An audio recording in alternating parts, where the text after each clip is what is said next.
and welcome back to the Boropolis podcast. As always, I am joined with Nathan, and this week we've got a roller coaster of a podcast, really, haven't we? There's all sorts of transfer news, and there is just so much going on, when in reality, nothing's kind of materialised yet, but there's all kinds of speculation and things up in the air, deals waiting to be done, agreements in place. Nathan, just reflecting on the week, it's been hectic, hasn't it?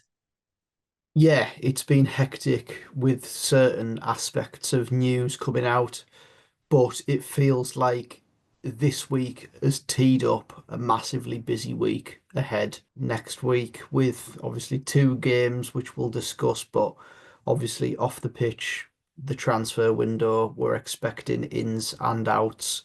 The ins have been relatively quiet, really, in terms of names. Okay, we've got a few which have been linked, which we'll get onto a little bit later, but few outs expected as well. But yeah, it looks to be a very busy week, and it needs to be as well because there's massive problems at this moment in time that are pretty clear to see with the performances, because not only are we going to be discussing the transfer news of the week, we've also got to discuss today's game. We're recording this at 8 o'clock on Saturday evening. Portsmouth 2, Middlesbrough 1. How painful.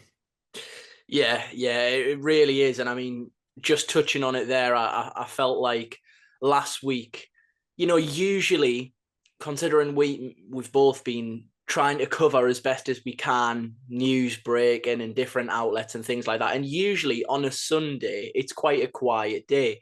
But rewinding to last week, we recorded again on Saturday night and then both woke up to the news that Atlanta United had firmed up their interest and made an official bid for Latte Lath. So, I mean, let's hope that when we wake up tomorrow morning, and obviously once we've recorded this podcast, there's not going to be kind of some huge story that, unfortunately, because of the time of recording, we'll miss out on. But yeah, Nathan, there's kind of plenty to get into. Just touching on last week's podcast, to be honest, it was a bit of a, like we said, it was a shorter podcast. We only put it out on audio. And this week we're back for YouTube, back almost into the more sort of natural swing of things. And I'm sure this podcast is going to be probably quite a long one. So let's get straight into it. And I think in terms of the running order, we'll touch on Latte Lath first because that's been the main talking point all week. I know there's, of course, big potential incoming news as well, but I think we talk about Latte Lath first and obviously all the kind of implications of how that affected the build-up to Portsmouth, talk about the game, and then get into incomings and what's to come in terms of transfer news and just games next week as well. So, as I say, going back to last weekend, we woke up on Sunday. There was news of interest in Emmanuel Latte Lath from Tom Bogard. I hope I'm not butchering his name there, but by all accounts, probably the most respected MLS journalist, the man that broke the Aidan Morris to Middlesbrough news, and by all accounts, just the go-to guy for MLS transfer news. I believe at that point, it was just interest. Then from the Italian side of things, we got news of an official bid being placed. At that point, there was a little bit of confusion around currency conversion, whether it was dollars, whether it was euros, whether it was 20 million or 18 million or $16 million. We kind of were waiting for almost confirmation from our side of things. And I guess we eventually got that sort of midday on Sunday in the form of Dom Shaw's article. Obviously, very well placed, Dom. I guess when Dom confirms something, it's kind of come from the horse's mouth, and that's almost, set in stone and crystal clear. So the position that we're in with that is that we now know that the Latte Lath bid from Atlanta is £20 million altogether, including add-ons. That bid is pretty much the same as what Ipswich submitted on deadline day in the summer. And I think perhaps most interestingly, in that piece that I was referring to from Dom, there was almost a line that had the bid from Ipswich come a little bit earlier in the summer, it may have been a different story. And it wasn't so much the financial package that was on offer for Emmanuel Latte Lath, but more so the timing of that bid, which meant that that was rejected. Obviously, we're in January now. We've got approximately 2 weeks left of the window. This has been rumbling on for a week now, and it's reportedly at an advanced stage.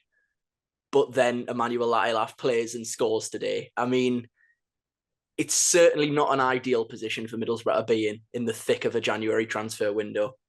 It's not, and obviously at this moment in time as well, on the injury front, he's our only fit centre forward. So sort of going into the week with Portsmouth on the Saturday, Boro fans were a little bit sort of worried whether he'd play. If he didn't play, what would we do? And in the end, on Thursday, Michael Carrick confirmed that he would 100% be involved. And yeah, it's not done yet. It's a strange one. I think that, okay, great that he played today. Obviously, gets his one chance, scores. But in the grand scheme of things, this is a centre forward that, and I'm not trying to necessarily downplay his impact for us. He's gave us plenty of goals in both seasons that he's been at the football club.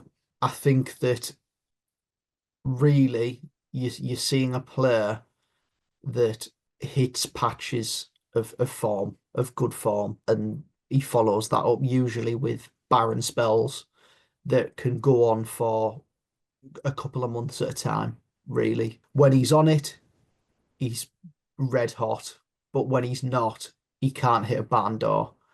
And looking at the financial package, we are currently a championship side without parachute payments, and our previous record sale is Dama Traore a couple of seasons ago, and that was a release clause in his contract. Now, for someone, any club, to be offering £20 million for Emmanuel Latte Lath, it is big, big money for a championship club. And if I'm totally honest, I think that we would be silly not to accept that money. I think that in the last 2 or 3 seasons that I've developed not an enormous amount of trust, but a certain level of trust with the recruitment team to be able to pick out centre forwards that fit our system and that at the end of the day put the ball in the back of the net. And yeah, I think that 20 million quid is a lot of money and can be used to replenish the squad in various different areas. And yeah, it'll be a shame to see him go when he does go, because I do believe that this is sort of coming to a head now. I think that he will leave the club in the next week. Whether he plays against West Brom, I don't know. But I think this was probably his one of his last games in a Middlesbrough shirt this Saturday, and yeah, I think that this is where it sort of ends now between Emmanuel Latte Lath and Middlesbrough. Yeah, I think what's obviously interesting in this case is, as you say, it got to Thursday, and with a lot of anticipation, obviously Michael Carrick was going to speak to the press. And I mean, by now we know Michael Carrick is not really going to give too much away. Isaiah Jones was having a medical at Luton last Thursday, and Michael Carrick still wouldn't kind of be drawn on that.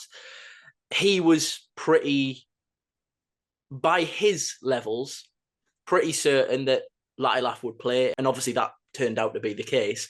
From the reports from that journalist in the US, not long after, it was basically there's an agreement or a verbal agreement, and personal terms aren't done yet, but by all accounts, it's heading in the right direction. From myself, I got in contact with the Italian journalist Luca, who broke the news of the bid, with my very cynical Middlesbrough fan glasses on, that given he's an Italian journalist, and obviously we know the connection to Italy that Latte Lath has with his representatives and his agents, I think we can probably safely say we know where that information's initially come from. And what was interesting to me was the fact that the salary on offer was described as an important one. Now, obviously, if you take your Middlesbrough hat off in this situation and think Emmanuel Latte Lath as a striker, like you said, don't get me wrong, when he is superb, he is one of, if not the best strikers in the division. But I think what's really telling in this scenario is there's been no official approach from any Premier League club. Okay, yes, we had the Ipswich bid, but West Ham have supposedly been interested. Ipswich have been mentioned. Crystal Palace have been mentioned, I think. Leicester were rumoured. And yet the actual only official offer is from an MLS club. Now, yes, okay, for Emmanuel Latte Lath personally, it's a very different style of life. Potentially, a really exciting prospect to go and be the MLS record signing on what is, from all accounts, probably an absolutely ridiculous salary each year. Atlanta United have obviously got that huge stadium. They're throwing a bit of money around. They're trying to sign Almiron from Newcastle. And, you kind of thought when that news come out, it'll be one or the other. But actually, it transpires that they're trying to do both of them at the same time. But the point that I want to make is, it's yet to be seen. They may come in late, but no Premier League club has come in and put that same amount of money on the table. Now, it's not to say that Premier League clubs are the be-all and end-all of that. If he was that good, they would have picked up on him. I think we've seen by now that Emmanuel Latte Lath is a good striker, and he's far too good to go and, dare I say, waste his career in the MLS. Now, I'm sure his bank balance won't be wasted, but in terms of his career, you'd like to think the player would want more of a challenge to go and play in the Premier League. If he goes to Atlanta, I think for him, career-wise, it's a terrible move. Financially, for him and his agent, different story. And I think, to be honest, a lot of the advice, and we've seen now the advice that he's getting in his ear from certain sort of corners of his representatives, clearly are pushing for one thing, and that's their own benefit. And to be honest, like you say, I think it comes down to the fact that £20 million, especially on the week, and I know there was like some sort of like skepticism about the fact that when our accounts were released for the financial year, they have to be released during this period. I don't think they've thought, right, well, we're going to accept a bid from Latte Lath, so we'll get them spreadsheets sent out and filed, and all the fans can see what financial position we're in. But for so long, people have cried out for the Brighton, for the Brentford model. And now we're seeing that in practice, and people aren't happy about it. And I've seen comments like that were waving the white flag and, almost kissing goodbye to promotion because of this. Like you say, had it have been Middlesbrough of 5 years ago, where we were giving large sums of money to aging players who were coming here for one final payday with no resale value and no real, long-term benefit of the club, then I would be annoyed, because I'd think, well, just keep him until the summer. His value is probably not going to drop, and that's fine. Now, I'm quite at peace that I have enough faith in the recruitment team that they will go and find a suitable replacement for Emmanuel Latte Lath. And yes, it's disappointing. And yes, Emmanuel Latte Lath staying round would probably give Middlesbrough a better chance of getting in the playoffs.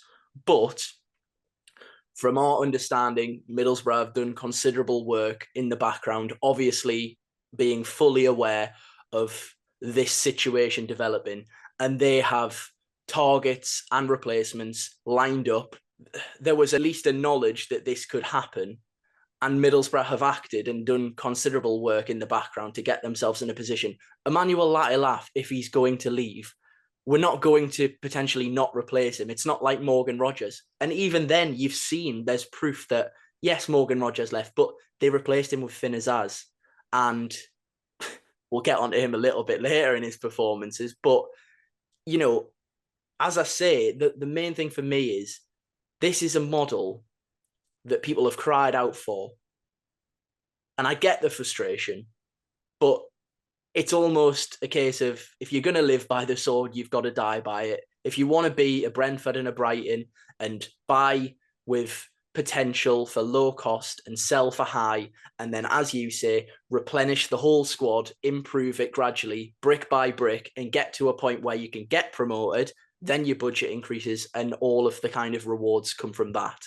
Then, unfortunately, these situations have to happen.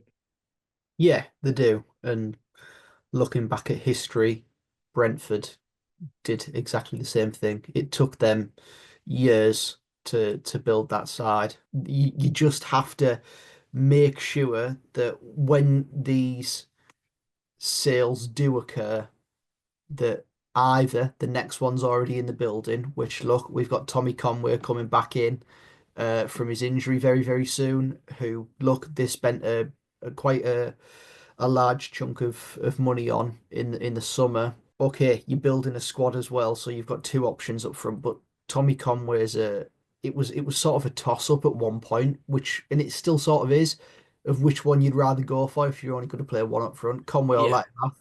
So And with Conway as well, let's not forget, okay, and like you say, we need more than one option, but Tommy Conway's actually got a better minutes to goal ratio than Latte Lath.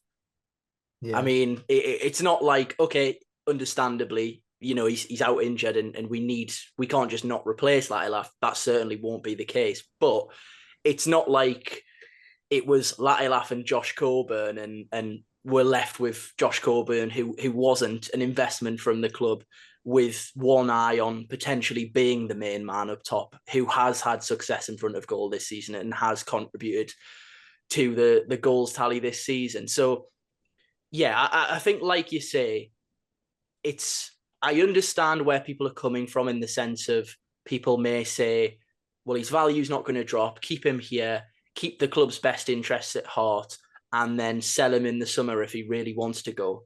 But this isn't the first time that there's been interest about Emmanuel Latte Lath. This isn't the first time that we're hearing noises that, this hasn't just sprung up out of nowhere. There's been constant articles out in the media in Italy, in England. The cynic in me says, yes, okay, Emmanuel Latte Lath probably isn't going to do this and be so open and potentially rash, but he could have quite easily said to his agent, stop talking about it.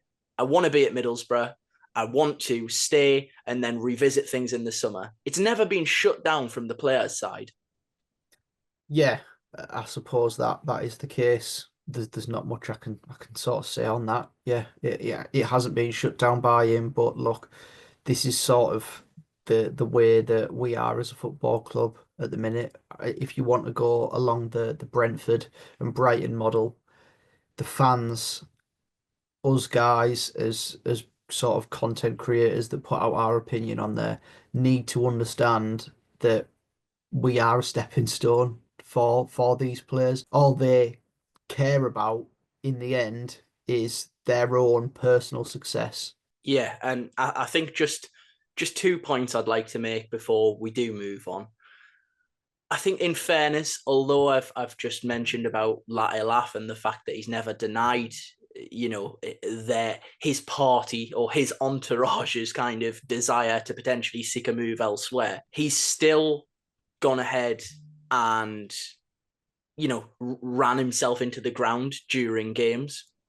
He still turned up. He hasn't spat his dummy out. He turned up to the game today and he's applied himself and scored a goal. So, in fairness to him, he could have really made it a toxic situation and kicked up a fuss and said, I'm not training, I want this move, and I'm not even going to play. He could have done that. So, in fairness to him, he's up until the point where Middlesbrough say, go for your medical, it's done.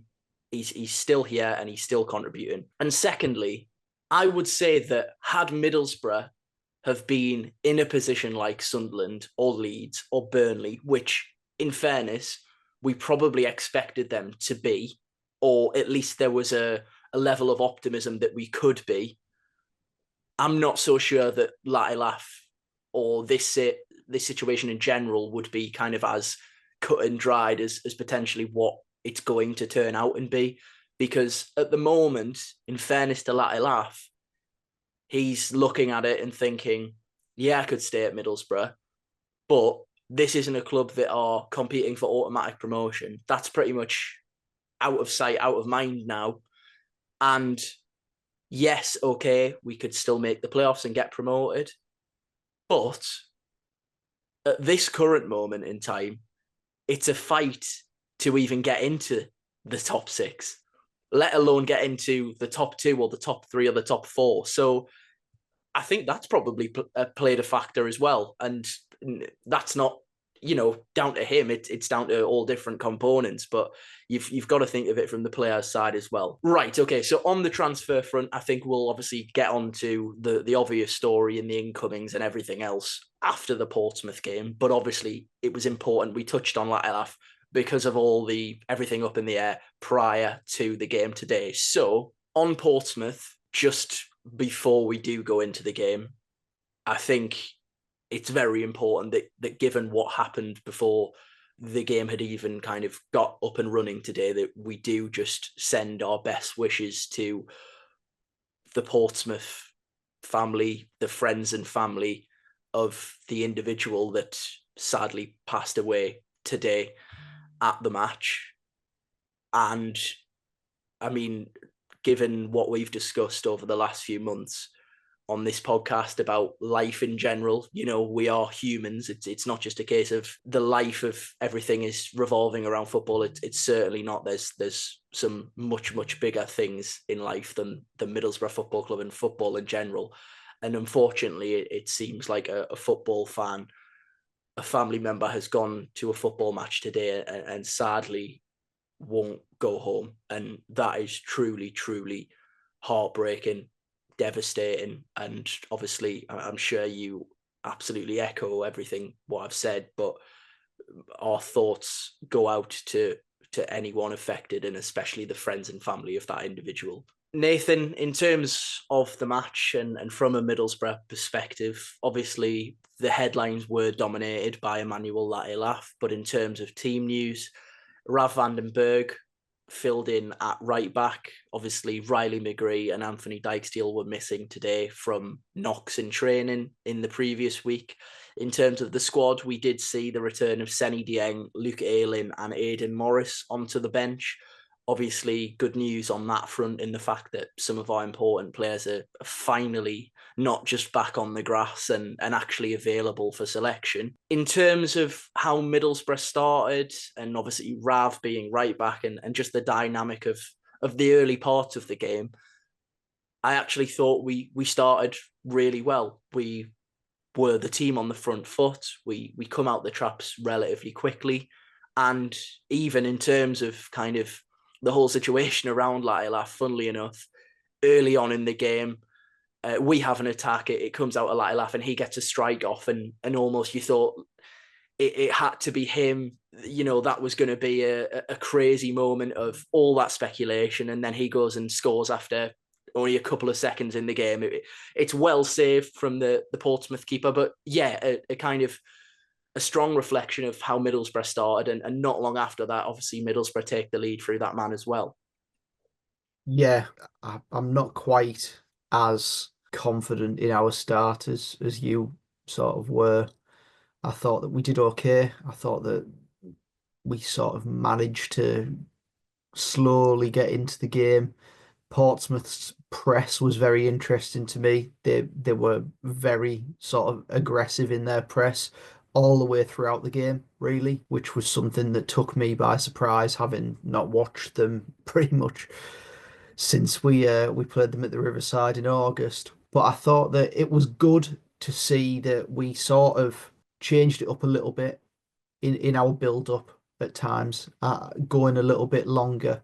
Okay, there was times where we went long into Bergzorg or Latte Lath and the ball just didn't stick, and they would regain possession, and we would have to fall back into our shape. But I don't necessarily mind that if Yeah, in other instances you're able to win second balls further up the pitch and then that gets you out rather than playing out from the back in a more risky fashion. But in the one instance where we sort of got out and played out their press, we scored the goal. But I wouldn't have necessarily said that we deserved to be the team that went ahead. I thought Portsmouth did okay in the yeah, early stages as well. I think it was just a case of them getting a couple more shots off and they could have been in business. But after that first goal,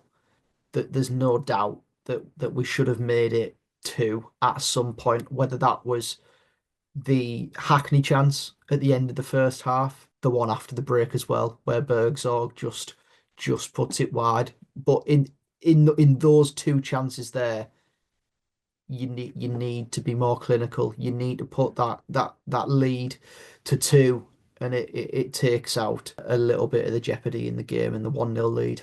yeah. And just touching on it, I know it on the stat sheet it doesn't go down as an official chance, but there is an opening in the first half after the Hackney chance where Finn Azaz has the ball quite central, and Ben Doak literally has the freedom of Fratton Park. All he needs to do is square it, and Finn Azaz, as he has done an awful lot over the last few weeks, just takes too long, wants too long on the ball, dilly dallies, chops one way, chops back, chops another way, and doesn't actually ultimately make the final action that would have give Ben Doak a significant chance to get a shot off. Ben Doak is basically going mental that he doesn't receive the pass. I don't know if Finn Azaz just doesn't get his head up. But yeah, I think it was a theme of Finn Azaz's performance all day, and it has been for the last couple of weeks, that just wants too long on the ball, doesn't make decisions as quick as he probably should, and it results in him basically being dispossessed and potential openings like that breaking down. But yeah, like you say, Bergsorg has that one. It's interesting, obviously, your kind of take on the game, because in fairness, I was pretty pleased with how we played in the first half. Like I initially mentioned, we take the lead, which is always the most difficult thing. I know, like you say, and I agree with you in the sense of it was nice to see that we were trying to beat the press a little bit differently. It wasn't always a case of putting your life in your hands and relying on Dale Fry and George Edmondson trying to play killer passes through the thirds. Don't get me wrong, we nearly kind of put our life in the hands of Tom Glover, and he had a few scary and hairy moments. I think I heard someone on BBC T's just describe it as Tom Glover trying to be like a prime Steven Gerrard. And he did have a few moments in the afternoon where he was trying to sort of spray daisy cutters out to the fullbacks or out of Bergsorg. And there was a few times where your heart was in your mouth and you thought, oh my God, what are we doing here? But like you say, I think that was with the best intentions of trying to go a little bit longer and mixing it up. And I know it was something that was highlighted in the Middlesbrough podcast this week with Tony Mowbray. And if you haven't listened to that, then obviously, by all means, you need to, because it's wonderful just to hear him talking about football, but really interesting from that standpoint as well. And obviously so timely in the fact that we're going to be coming up against him on Tuesday evening. So that'll be interesting as well. But yeah, going into the second half, unlike my opinion on the first half, I thought we were absolutely dreadful in the second half. And I put out a tweet and you messaged me straight away, in fairness, and said, I'm not sure I agree with that, to be honest, Chris. And by all means, I'm happy for anyone to disagree with my points, but it's interesting that you say that, because I felt, particularly in the second half, that despite all of or some of the good things we did in the first half, we maintained a certain level of our characteristics and the way that we want, or Michael Carrick wants us to play. We were intricate. We did change up trying to beat the press, but we were playing through the thirds, getting opportunities to, once we were past that initial press of Portsmouth, allowing ourselves to create opportunities and for Hayden Hackney to drive through the centre of the pitch. In the second half, it was all the characteristics of everything that I hate about this Middlesbrough team at the moment. So naive, pathetic, really weak. And I hate to use that word, but just second balls, not being up for it, not getting and doing the basics of football.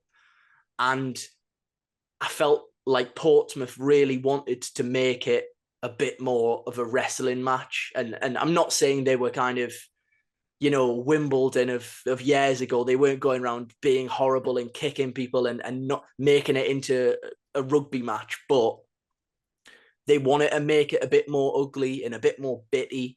And Middlesbrough fell into the trap. They got sucked into it. And I use that word naive again. They made it something that isn't our strength. And they outfought us in the second half. And yes, defensively, both goals are absolutely shocking.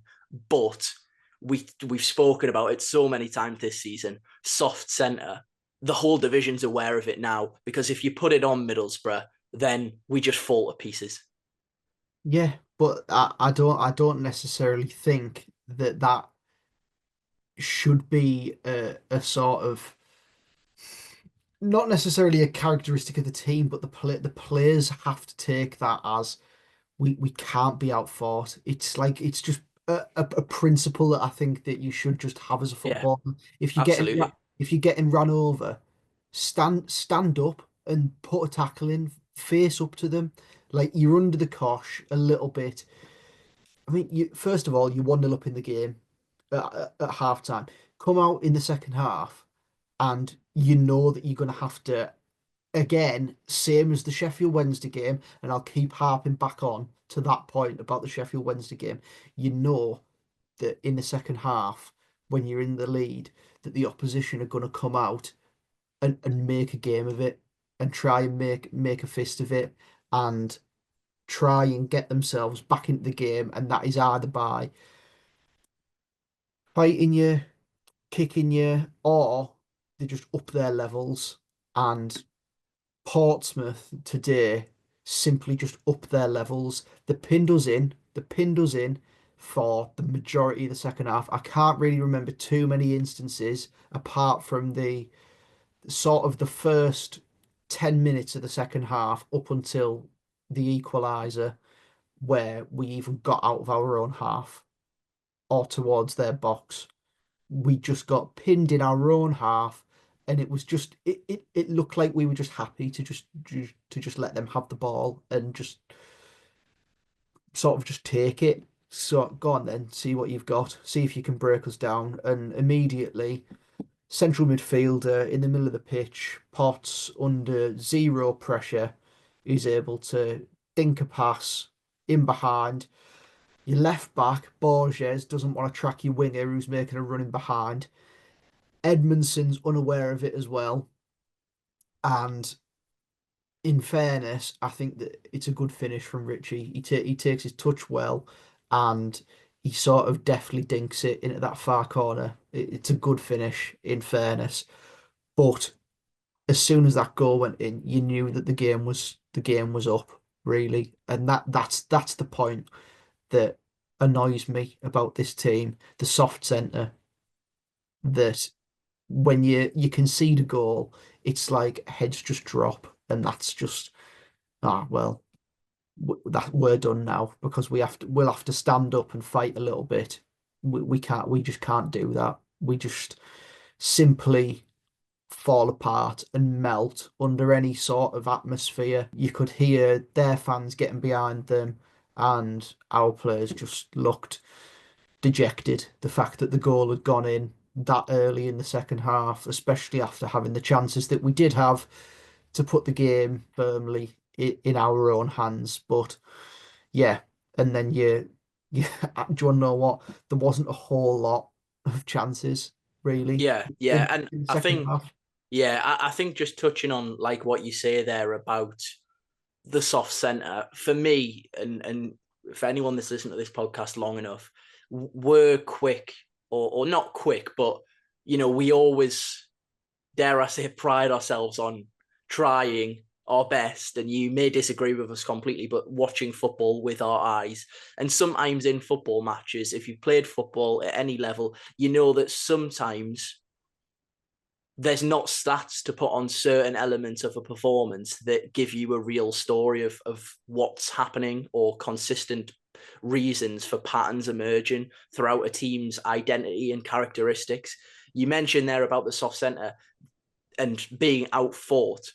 Yeah, okay, there's the physical element to putting your foot in, running those extra yards, just being sensible and retaining possession, understanding, being a little bit streetwise, going down.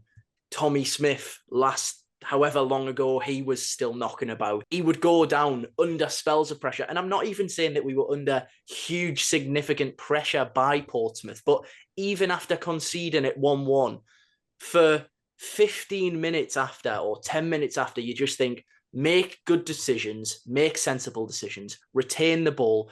Don't be a Finn Azaz and every time he gets the ball, try and play a Hollywood pass. The amount of times today when the crowd and atmosphere was starting to build that he would try and play some, and yes, okay, there's a level of understanding from me and that, okay, he's in the team to do that. But every time he had the ball today, he was playing passes that weren't even on. And you've got to, as a level of footballer in the Championship, think, okay, game state, that phrase, game state, under the cosh, is it worth me retaining possession here and just kind of calming things down for a little bit? Or do I try and hit a 40-yard crossfield pass that is unlikely, even if I was on my strong foot, with my weak foot? And it's not just that. It's also the psychological element of it. Like you say, this Middlesbrough side, it felt like a matter of time when they equalised, because this Middlesbrough side, they just fold. They honestly just fold. It's driving me up the walls, like it will be any other Middlesbrough fan, because it's a feeling of, well, it's going to happen now. It's going to happen. That's the way that it's going to unfold. And everyone at 1-1 could have predicted exactly what was going to happen.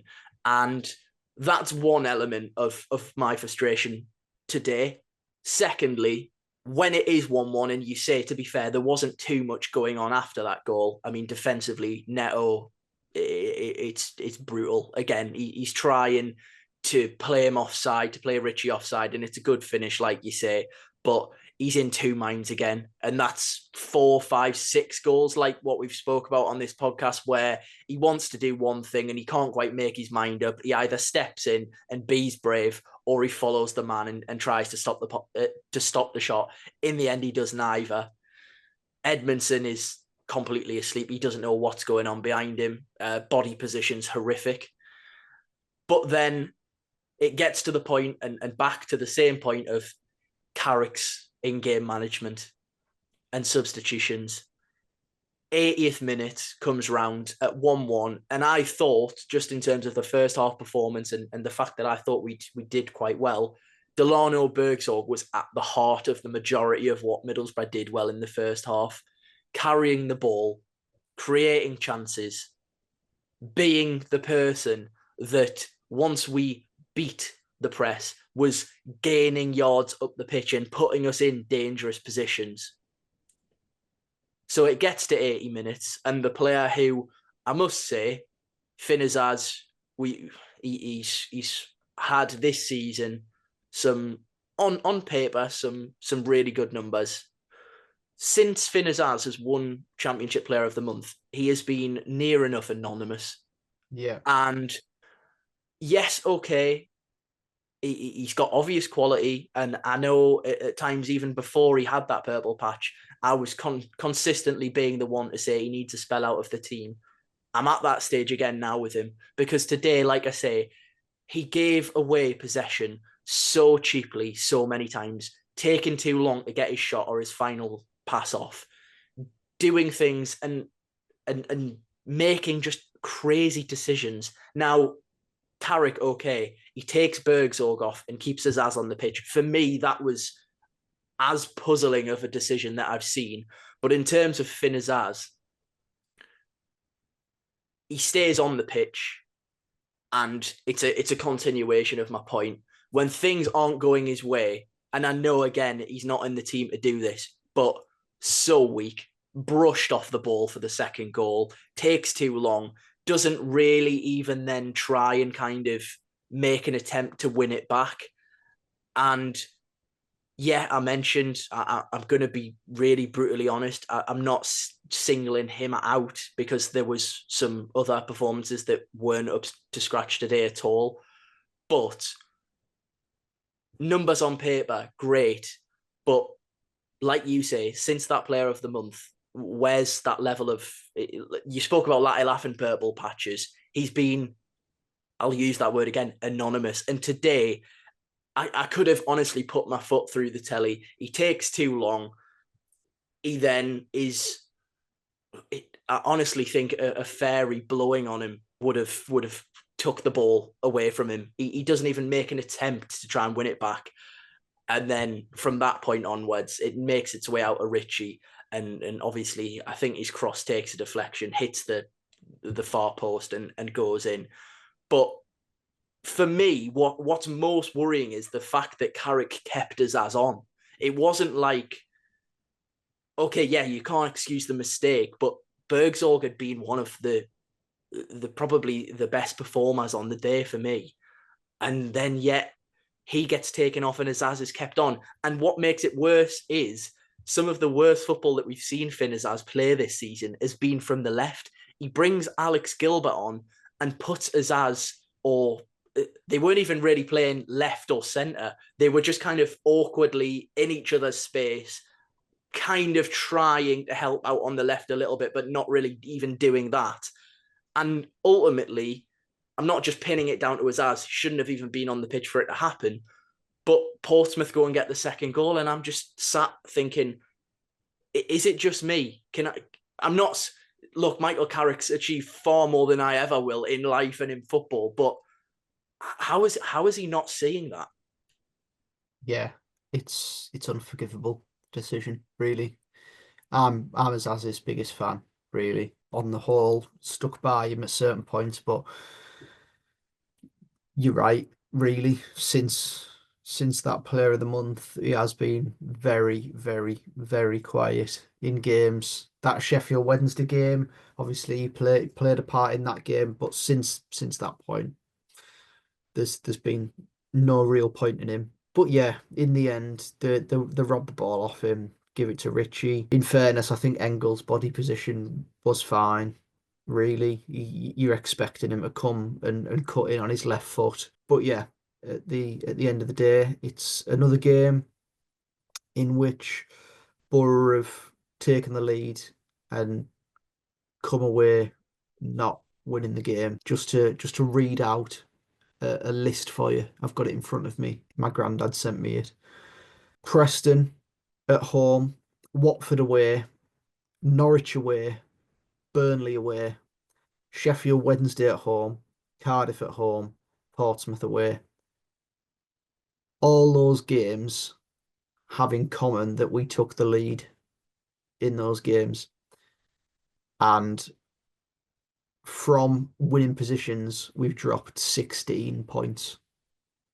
The fact that you can be ahead in so many games and fail so many times to not just see them out as wins, even get points from some of these games is absolutely diabolical. It shouldn't be accepted. It is truly, truly pathetic. And today, as mentioned, it just seemed like they wanted it more. They wanted it more than us. And that is embarrassing to be talking about football like that at championship level. They wanted it more than us. Yeah, it's look, I think sometimes it is, you do hear it at times from football fans, and we're no different, we're fans as well. And it's a cheap excuse, and it's undeserved. And it's sometimes a tactical point. It's sometimes that the manager's got the better of the other manager. It's sometimes moments in games. Tommy Conway missing a penalty, the complete swing in momentum. Momentum is such a big factor in football matches But I actually don't think it's unfair today. I think it's actually very much the case that we were just outfought in the second half, spineless, to be honest. It was it like you say, to have that level of that many points lost from winning positions this season is, well, there's something fundamentally wrong, isn't there? The definition of insanity is doing things over and over again and expecting different results. And nothing's changing here. Again, on substitutions, we mention it week in, week out. Even after going 2-1 down, it takes near enough 10 minutes for Luke Ayling and Marcus Forss to come on the pitch. Yeah, doesn't make any difference, but they've got 3 minutes to make an impact. What is the point? Yeah. And yet again, when you want the manager to come out and be on the front foot and say, not good enough, we need to make a change, he almost sort of dances around it a little bit. And when asked by BBC Tees today about, you've dropped out of the playoffs now, bearing in mind expectations kind of all season, you've dropped out of the playoffs, and his response was basically words to the effect of, well, the playoffs are the playoffs. We shouldn't really be worried about that right now. They'll sort themselves out over the course of the season. Well, to be honest, Michael, if they are going to sort themselves out on the current trajectory, you're going to be nowhere near them. So they will sort themselves out, but Middlesbrough won't be in them because we'll carry on dropping points week in, week out to teams lower down the division, to teams with much lower budgets than us.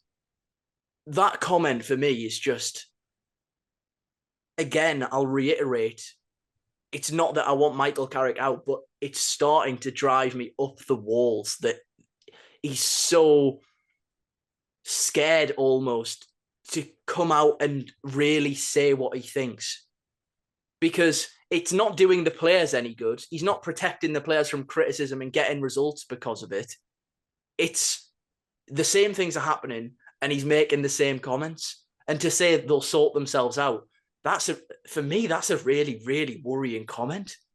Yeah, it's a bit of a red flag. 3 wins in 11 in all competitions.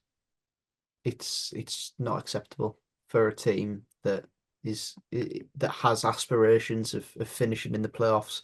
It's not playoffs form. Already we're near it for a matter of fact. Yeah, it's not been a great sort of time since since probably a run of results in November when we sort of ran rampant against 3 sides.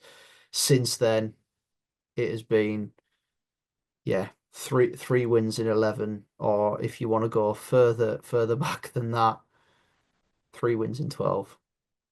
Yeah, and like I say, I mean, we touched on Azaz there.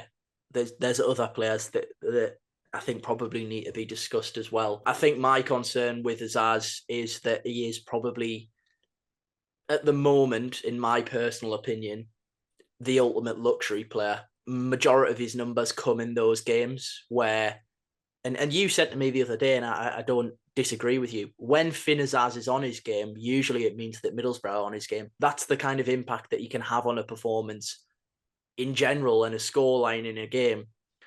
But they were against 3 pretty dreadful sides. And yeah, okay, we've struggled against some bad sides as well this season for the most part. So I'm not sort of downplaying that.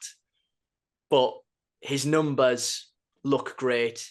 His contributions week in, week out, as I say, from that Player of the Month award have been next to kind of non-existent, really. Another player I want to touch on, it's not actually Dan Barlaser, to be honest. Dan Barlaser gets an awful lot of stick. Another player that is a bit of a worry for me at the moment, Hayden Hackney. Some really good elements of his performance, and kind of you do see the Hayden Hackney that we all know and love. But again, his final pass is just, it's a horrible place to be in, but like I said last week, there's these characteristics of this team is now forcing me to be in a position, and I hate to be the reactive, angry fan, and I try not to be, but I'm looking at different players now and thinking, have I just overrated you? Have I overrated the whole squad? Was it bananas that I thought this squad was capable of competing? Because right now, what Michael Carrick is getting out of them and the coaching staff is so far from a team that could go and compete with the likes of Sunderland or Burnley or Leeds. It's polar opposites, chalk and cheese from kind of what I thought this squad was about. Yeah, it is, unfortunately. And I know I'm sort of jumping the gun here, but you run of fixtures throughout sort of the middle of December onwards to this point have, has been pretty They've nice. been pretty favourable. Been pretty nice, been pretty favourable, and we failed massively to capitalise on some nicer fixtures. Um, our poorest run of form so far this season has coincided with that fixture run, and now if you take a look at the fixture list and sort of the next batch of 10 games, there's some very, very tricky tests in there. You've just mentioned some of the sides at the top of the table saying that we'd struggle to compete. Well, those are coming in thick and fast very, very soon. Obviously, West Brom leapfrogged us into the playoffs today. They come to the Riverside on Tuesday. Sunderland coming around the corner very, very quickly. Sheffield United not too far away. Yeah, we've got a very sort of difficult run of games. Again, cliche because every game in this division is difficult, as we found out today. But yeah, we need to return to some sort of good form very, very, very quickly. And I'm not entirely sure what the answers are, but as mentioned at the top of the podcast this week that we're going into now, not only is it two games, but off the pitch, it's gonna be massive. I feel for where we'll probably find ourselves for the rest of the season on the incoming front and on the possible outgoing front as well. Obviously, the standout is your centre forward, as we discussed. There's plenty of other rumours around certain players as well, which it'll be interesting to see what goes on within the next week or so. Yeah, yeah, absolutely. And I think before we do move on to those incoming rumours, just I guess going back to Latte Lath, I think what's important, and look, I know football is a major business, and I'm very much looking at this situation with my Middlesbrough glasses and hat on. I feel like we almost need an ultimatum either way this week. And I know, look, from as I say, from our understanding, Middlesbrough are very well prepared in the sense of if Latte Lath goes, they will be able to act quick because of the work that they've already put in on certain targets. And obviously, you've got to trust the recruitment team on that. As supporters, it's out of our hands. But if this goes on for another week again, it's just a case of everything being up in the air again. Will he, won't he? We've had the situation with Doak and it's out of our hands. The Latte Lath situation is in our hands. And yes, financially, we've spoken about those points, but I can't help but think that the uncertainty, and in fairness to Carrick, from his perspective as well, on what players he's going to have available to him, it can't be helping at all. And I think this is probably the last thing Middlesbrough wanted in the sense of going into the final fortnight of the window and this still being up in the air. Of course, transfers are really complicated things. It's not a case of just going, right, we want to sell and get our money for Latte Lath, get that done and see you later. We're ready to move on. But yeah, I just hope either way that we get a quick resolution to this beginning going into the kind of first few days of next week. You mentioned players potentially incoming. We spoke about it last week and the week before and the week before that and the week before that. It looks like we're finally going to get an end point of the Ryan Giles saga. And from mine and your perspective, in fairness, we've always been aboard the train of we want it to happen. It's definitely a discussion to have on whether it's kind of the right time or how it's going to impact us. But from Baz Cooper, which is the Fabrizio Romano of the whole world, the expectation is that Ryan Giles is finally going to return to Middlesbrough and a deal will be completed in the next week. He wasn't in Hull's squad today. And again, from the Hull end and from our understanding as well, it seems that Michael Carrick is the driving force behind this move. He wants to be reunited with Ryan Giles, and clearly he thinks that he is the man that can get Ryan Giles to the form that we saw during his loan spell in obviously that great season with the likes of Archer and Akpom. For the giddy fans in us, it'll be really, really good to see Ryan Giles return in terms of what he can offer as a player and what he will offer this Middlesbrough team in the situation that we're in currently. What are your thoughts on him potentially being back? If you'd have asked me this morning, I'd have been very, very pleased about the news. But having watched the shower that I've just watched at 3 o'clock this afternoon, I think that yes, it's nice to have him back. I've pined for Ryan Giles to come back since the moment that his loan spell ended. But I think that we've got massive problems elsewhere in the squad that need answering quick. Left back isn't necessarily one of my burning points of the squad where I'm thinking we need reinforcements sharp.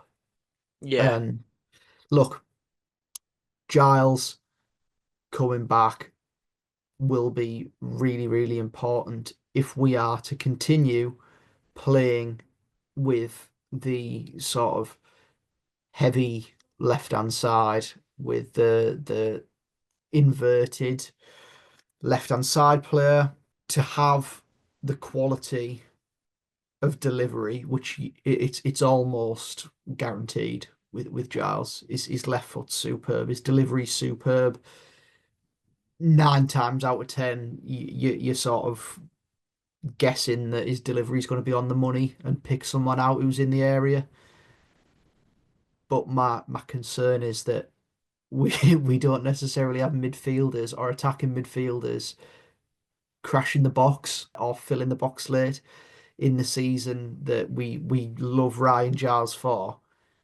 Chuba was crashing the box late, and yeah, that was down to his positioning and knowing when when and where to be at certain points. And at the minute, I can't envisage Finazaz arriving on the penalty spot at all. In fact, I don't think that I've seen him really ever do that in his Middlesbrough career so far. So I'm sort of worried as to what will happen on that front.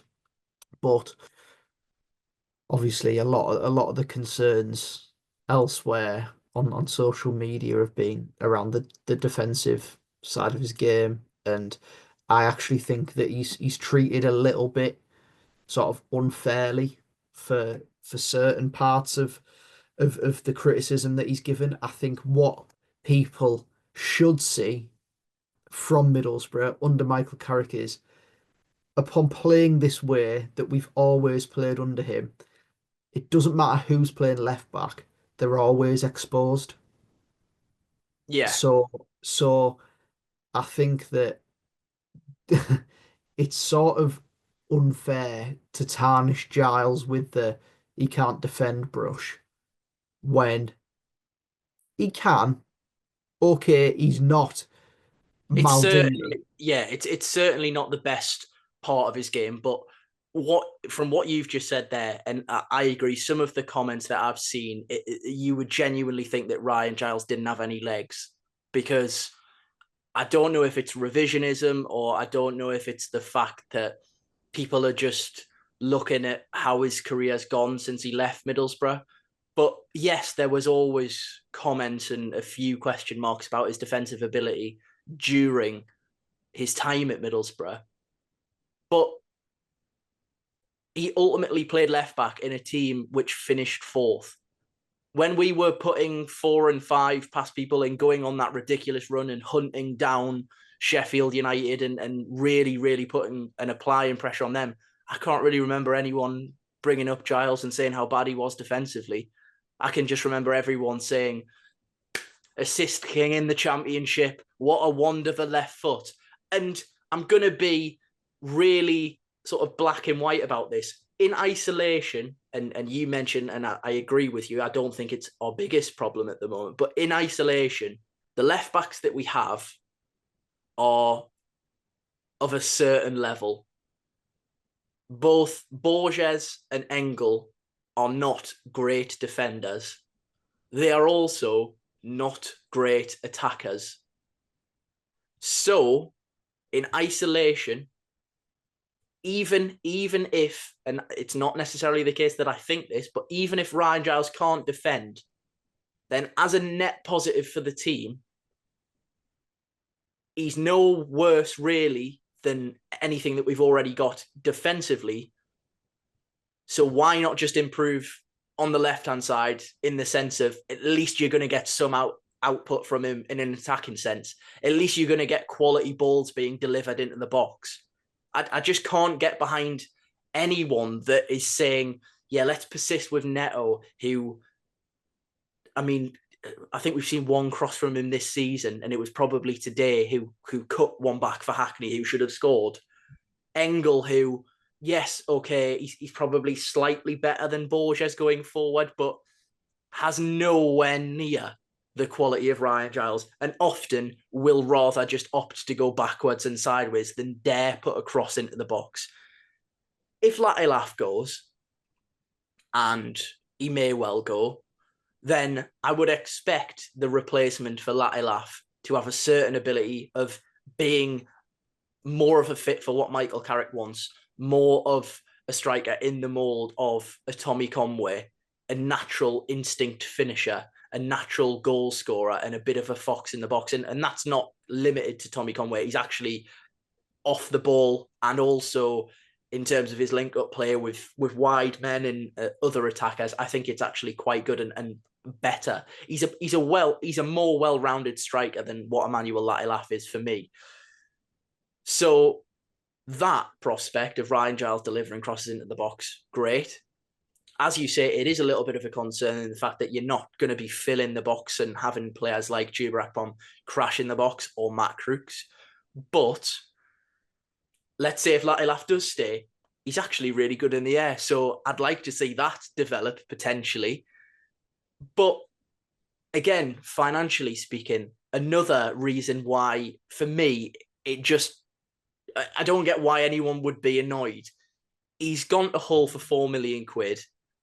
They've reached a point now where they're practically trying to give him away. He wasn't in the squad today. They're not going to be commanding some sort of, like, if we were spending 8 million on him or even 4 million, I'd say, yeah, okay, it's probably not what we need to be doing. We could spend the money definitely better elsewhere. But it's probably going to be a relatively low risk fee. In fairness to Michael Carrick, although we've hammered him a little bit on this podcast, you've seen what he can do in terms of improving players and their individual form. That's why we got Ben Doak on loan. That's why we got the best out of Chuba Akpom, and he turned his whole career around. That's why we're seeing Emmanuel Latte Lath turn from a journeyman striker who never really cut it in any top division to potentially being the record signing in the MLS. That's why Morgan Rogers is the player that he's become at Villa. Okay, yes, Unai Emery as well. But surely people can see that Carrick can in fairness to him, one of the main things as a head coach, get the best out of individuals or at least improve their individual form. So for me, yes, okay, you could argue there's other areas, but why not improve on an attacking left back who's going to give you something rather than a mediocre left back who's not really going to give you anything sensational in either end of the pitch? Potentially, I might be putting words in people's mouths here, but I can definitely not sympathise, but I can understand where people are coming from in the sense of if you are adding Ryan Giles to the team and Latte Lath goes, you almost are thinking in your head, well, who are these great crosses going to be going in towards? Are we going to get a profile of a striker that's an absolute unit in the box who is going to just be a striker that's in between the 6 yard box and just will be basically a finisher and will just be bread and butter chances? I'm not sure that's probably what Michael Carrick wants in his team, but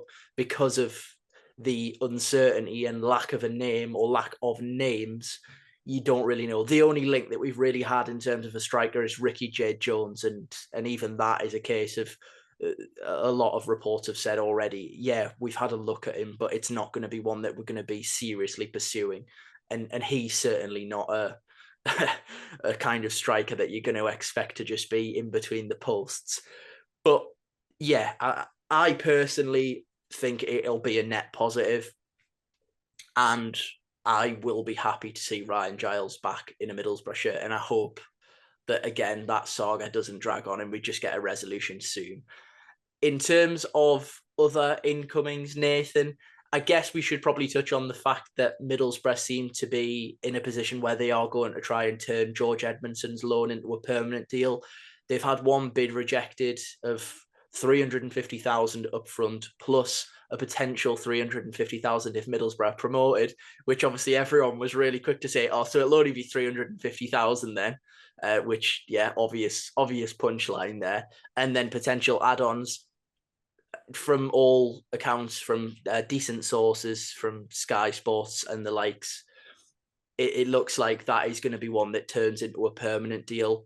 And it looks like also from what we've seen from the likes of Dom and the Gazette, that actually that deal, okay, yes, we're bringing in George Edmondson for the player that he is, but also with one eye on potentially the loan spots that Middlesbrough have available to them, and the fact that if he is converted into a permanent Middlesbrough player, that it does open up the possibility of another loan. Now, with the links to Mark Travers, obviously we'll get onto him individually. There could be another loan. You don't know if Isaiah Jones's replacement is going to be a Premier League loan or a loan.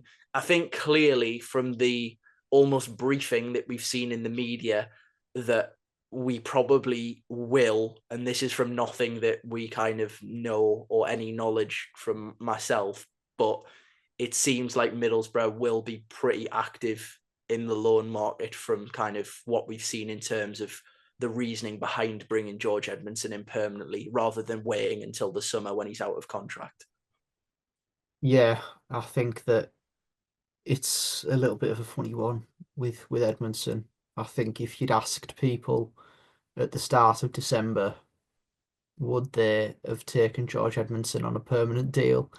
Most people, and I mean 95%, I think 99.9 to be honest. yeah, of the fan base would have said, yeah, 100%, he's deserved it. And for that portion of the season, prior to that point, he had been probably our best centre half, and probably since Plymouth in the away game, he just hasn't been anywhere near the same level that he had been prior to that.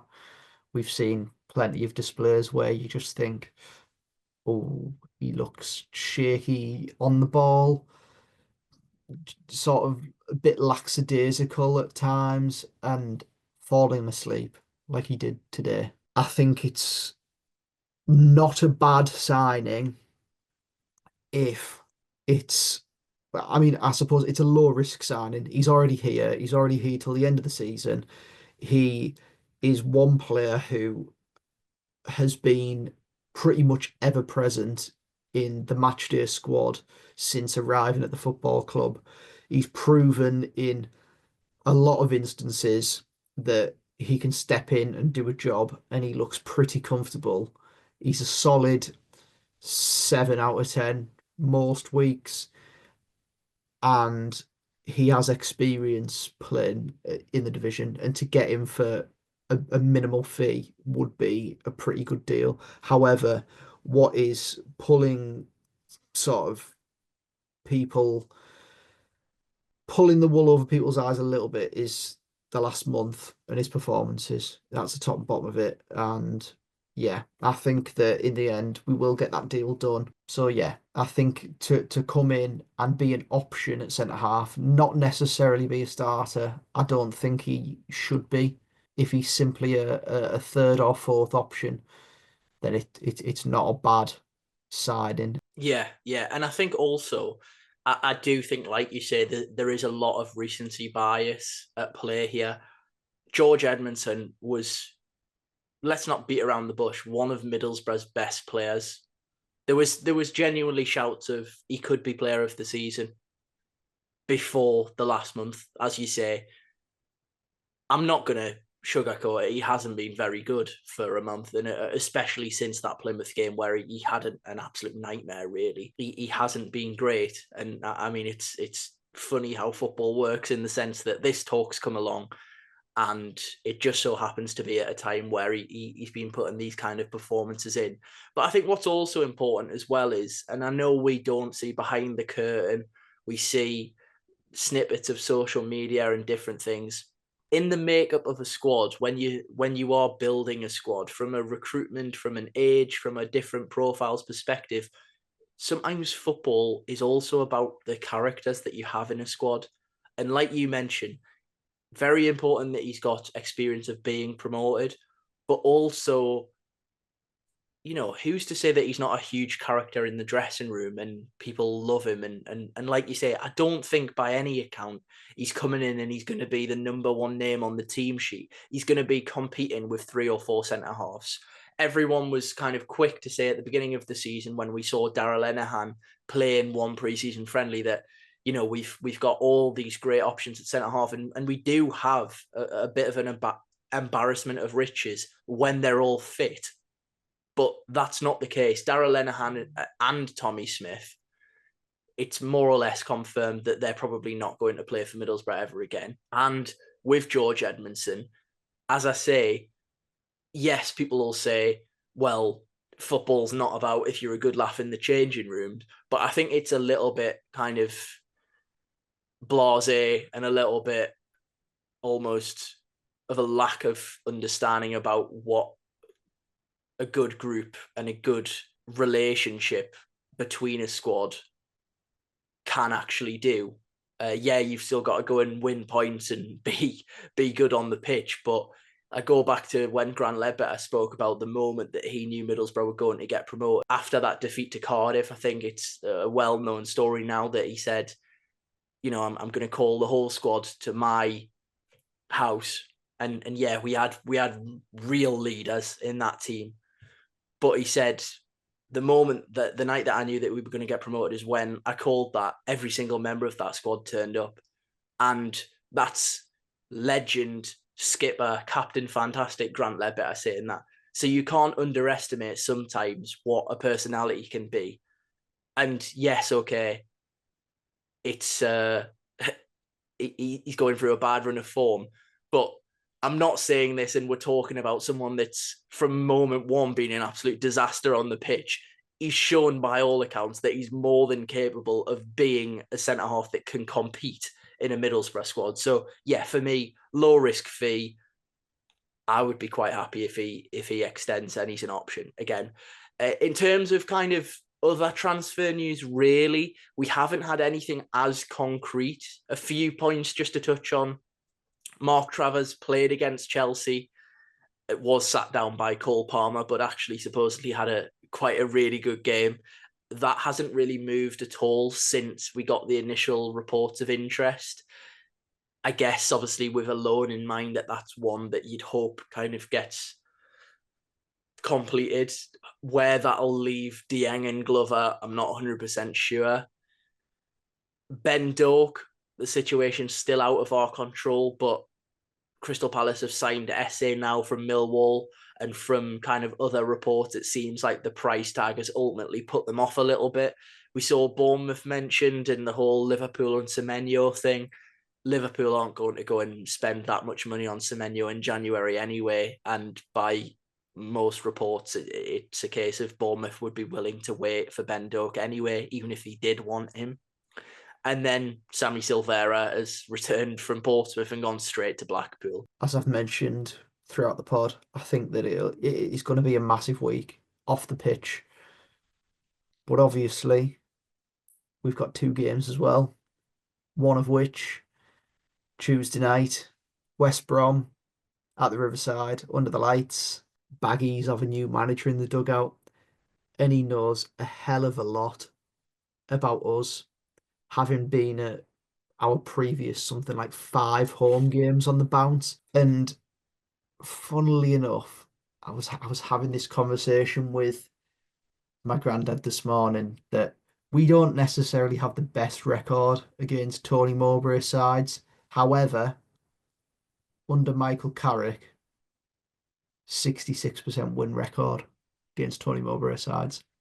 Well, I mean, that's a good omen, I guess. In terms of just touching on, I guess, because let's face it, although Tony Mowbray is a great guy and they're going to have a feel-good factor and a bit of a spring in their step about wanting to impress the new manager, they also are, let's face it, I mean, it's nice for Tony Mowbray to be back, but it's a huge game for Middlesbrough and just the table in general. As we touched on, West Brom have leapfrogged us today just from their point. And West Brom are kind of just one of those teams where when you do your pre-season predictions, they're just always going to be there or thereabouts. Their squad hasn't massively changed over the last few years. They've still got the same old faces that you'd expect. They are a tricky customer pretty much every season that you play them, West Brom. They take a hell of a lot to beat them, really. They don't lose all too many games. And for that reason, they are where they are in this division. Their games are usually very tight. Hopefully, we see a little bit of a response from this weekend and the past couple of weeks as well. Yeah, absolutely. And then, of course, Preston on Saturday, Deepdale. There's also an ex-Middlesbrough connection, quite a large one, playing and having, in fairness, a good season by all accounts there in the number 10 role, the role that he was brought in to play at Middlesbrough, and he actually never really got the opportunity. Greeno, let's hope he's not waving on the Preston fans. Yeah. I mean, it feels almost like you're starting from 1-0 down because he'll stick a free kick or a penalty in. 2-0, Emil Rees. Yeah, and I mean, that as well. Dear me. Like, he is... I always talk about like these types of strikers, and I remember talking about it to, strangely enough, when I was at university with Dom in a lecture. If anyone doesn't know, Dom actually is a lecturer at Teesside Uni, and he used to do my course doing sports journalism. And he said when Anthony Vickers was still at the Gazette, he'd done a piece on basically how these names like the Naki Wells, David Nugents, Martin Waghorns, all those types of names, whether there is actually any truth to them like consistently scoring against Middlesbrough, or if it's just a fan thing that you get drilled into your head and it's actually not true. In the case of Emil Rees, it is actually just the case that he always does score against us. Frightening, isn't it? He actually does always score against us. Yeah, anyone going to Preston, including you, Nathan, then absolutely fair play. Because unless we sign Haaland during the week and Ryan Giles is going to be crossing into him, then who knows what might happen down there. I think just the way end in general is just a bit of a Middlesbrough always take a good crowd there, and you can just imagine. It's a daunting task walking Yeah, over to that away end it really is. if you put in a poor performance on Saturday and you see that red wall behind you, You're gonna know about it, aren't you? you're gonna know about it. And it has all the hallmarks of Oakwell, but instead of it being red seats, it's just navy. Yeah, So we'll wait and see. I've got everything crossed that doesn't come to that. It is going to be a very interesting week, and I'm already looking forward to reconvening next week to discuss Boro's business that they do in the week ahead, and also what they serve up on the pitch in midweek and next Saturday. Hopefully, it'd be wouldn't it just be fantastic if we came on this podcast this time next week with 6 points out of six, firmly back in the mix, and Latte Lath has said, I'm staying for the rest of the season at least. I honestly, I'd, it's almost too at this moment in time. The way I'm feeling it, it feels too unrealistic of a possibility, but it's very much not with this Middlesbrough team or just Middlesbrough as a club throughout the ages.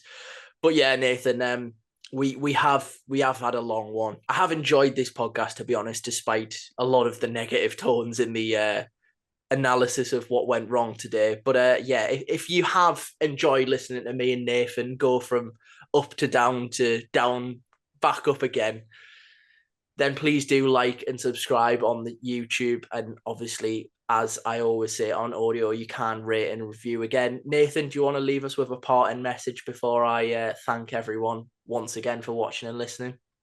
Just remember, everyone, when you think that you're just about done with them, they'll just pull you back in with something. Let's see what that something is this week. Hopefully, a couple of signings and 6 points.